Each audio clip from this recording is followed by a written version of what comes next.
Laboratory Techniques lab. In this lab, we're going to be learning how to read glassware, how to use glassware, and just have some great data techniques also. In this lab, we're going to be using DI water. We're not going to be using any chemicals, so we don't have to worry about that.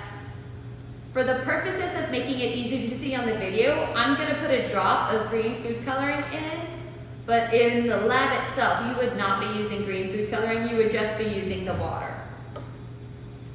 We've got two different graduate cylinders.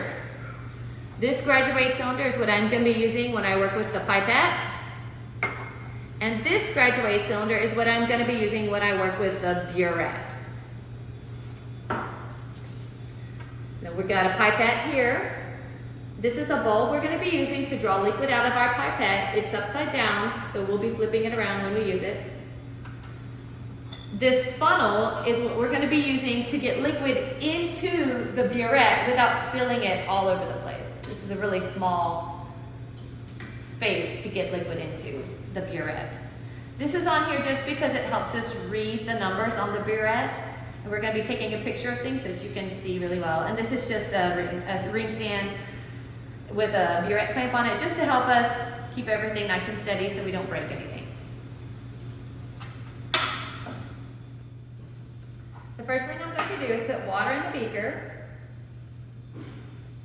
You can pour it in like this if you're going to use a lot of water.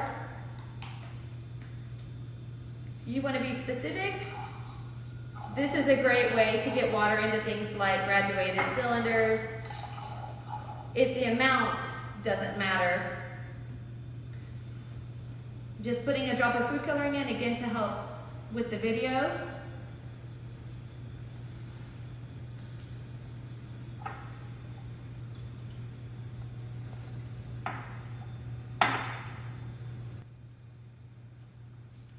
This is a pipette. This is a 10 milliliter pipette. They come in all different sizes, 5, 0.5, 25, 50, they come in all sizes. This pipette has a very small line at the top. That's the line you want to fill it to. To get it to that line, you actually have to overfill it. That's what I'm going to do. And then you use your finger at the top to help you slide it back down to that spot on the line.